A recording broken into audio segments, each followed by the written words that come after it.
Kinasal ko ang taong mahal ko.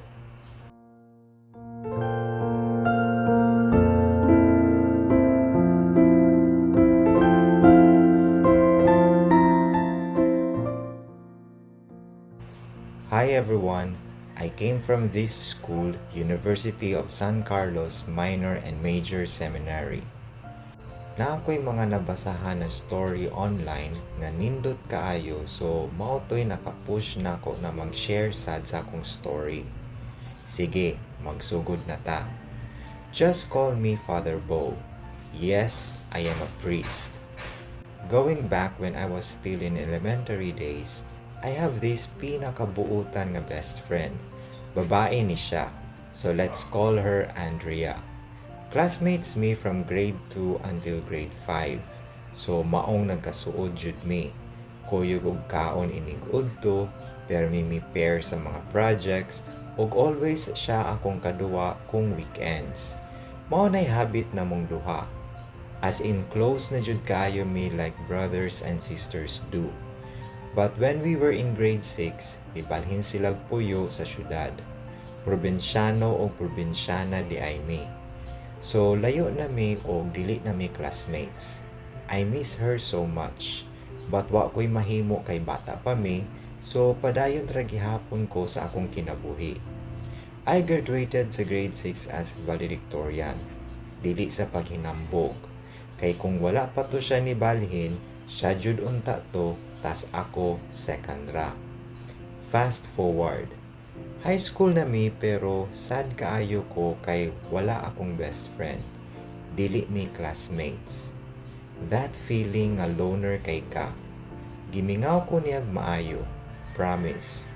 Pero sige gihapon among communication ato nga time through chat and text. Maong okay ra sad.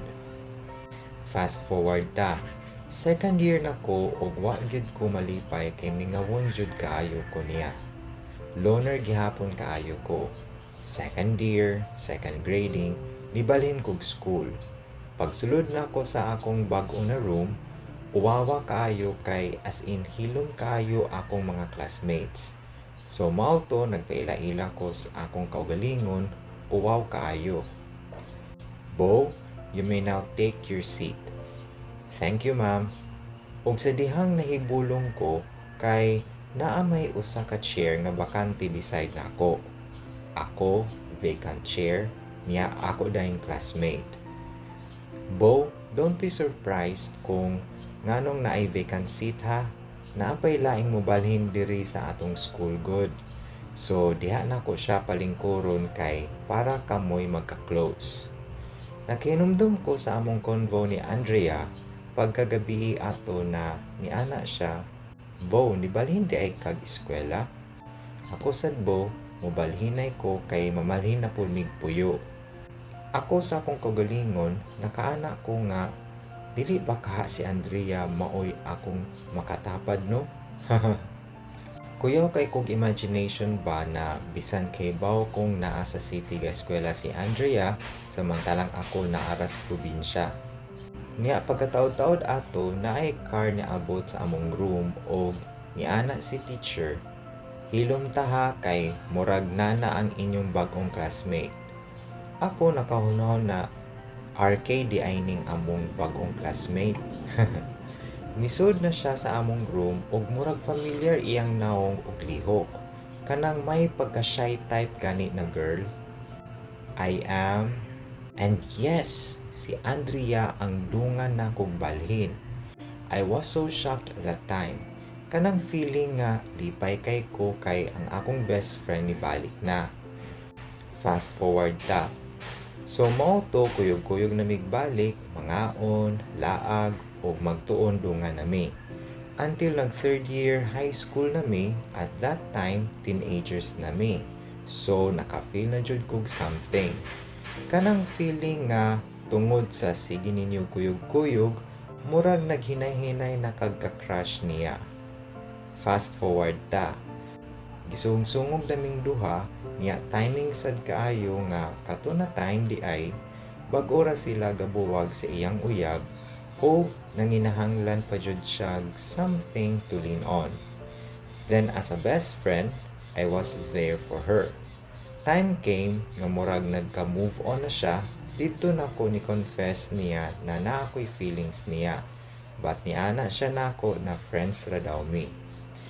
But wa ko ni give up o gipadayon gihapon ko. Effort diri, effort didto. Ambot og na-appreciate ba to niya.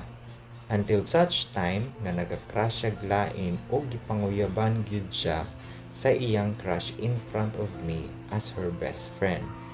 Sakit kaayo gyud. Pero bisag uyab na sila, padayon paghihapon ko.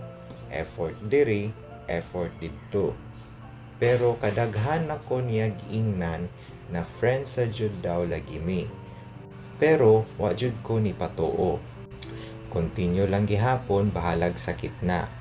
Nakaanak ko sa akong kagalingon nga siya ra jud ang babae nga akong seryosoon og niabot jud ang time na nawala na ang akong gana sa ubang babae. Permi na lang siya ang naa sa akong hunahuna. That feeling nga you are valuing someone too much without knowing that you are valuable too. The saddest part is from best friends to strangers because of love. Kanang feeling nga dili na siya managad bisag classmates pa mi. Sakit kaayo, grabe. Kanang ang imong childhood best friend kay dili na managad. Kanang mura na lang mo di kaila. Ang sauna nga permi nimo kakuyog, karon likay-likaya na ka. Sakit gyud kaayo. Pero bisan og ingon ana, wa gihapon ko ni give up. Padayon gihapon kong court niya. Until such time nga nakaunahon na ko nga murag wala na jud ko'y chance. I told myself na lang sad nga kung dili siya, may pagwala na lang. Fast forward ta. February ato padung na mi graduate sa high school, nihatag ko atog gift niya. O niana ko sa akong kagalingon, this might be the last time nga mohatag ko niya. Nakadesisyon ko nga after na ko mo graduate sa high school, musulod na lang ko sa seminaryo. Dala-dala ang akong mga kasakit nga naagian. Pag-take na ko sa entrance exam sa seminary, nagtulo jud akong luha. Sige ra gyapon ko hunahuna niya. Ug nakapasar ko sa entrance exam. Wa ko nisulti sa akong mga classmates nga nisulod kog seminaryo og bisan man sa akong ex-best friend na si Andrea. Kada uli na ako sa amoa, muingon akong mama nga daghan daw kaayong ni text sa akong phone nga nagpangutana og asa nako. Og inig-open nako sa akong FB account, daghan kaayong mga messages na akong nadawat nga kumusta nako or asa nako. Wala jud ko nagpahibalo nila. Dito sa seminaryo, enjoy ra ko, pero dili jud matago ang akong emosyon every time na makaunaw na ko ni Andrea. After 11 years, sa wakas, pari na ko. Dali ra kay buutan man ko. So before my ordination isip ko sa kapari, dito na nako gi-replyan ang mga pangutana sa akong mga classmates og asa nako or naunsa nako.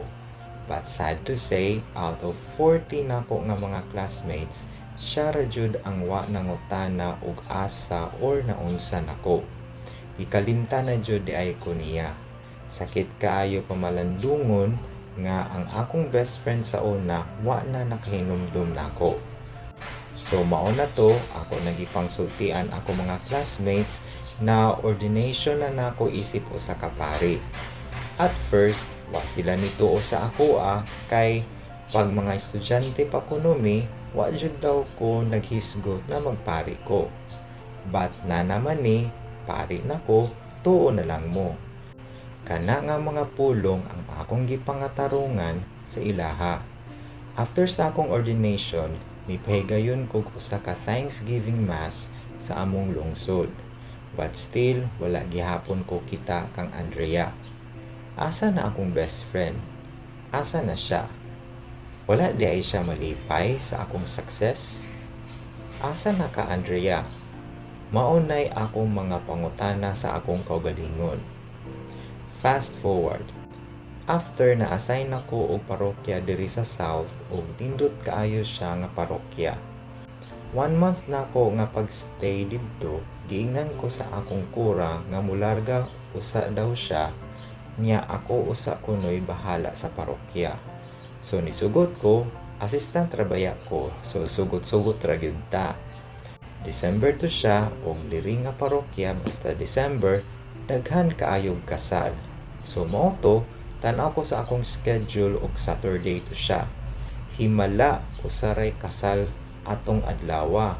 So gana kaayo ko mumisa.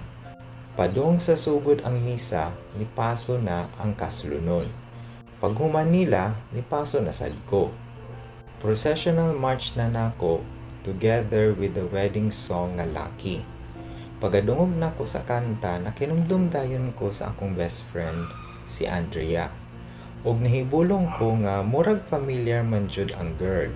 Pagtan-aw nako sa marriage contract, wa jud ko masayo.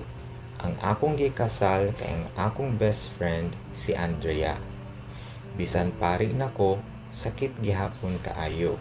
Ang tao nga akong gihigugma pag-ayo, ako'y nagkasal. Human ako sa pasiunang pag-ampo, so nilingkod nako.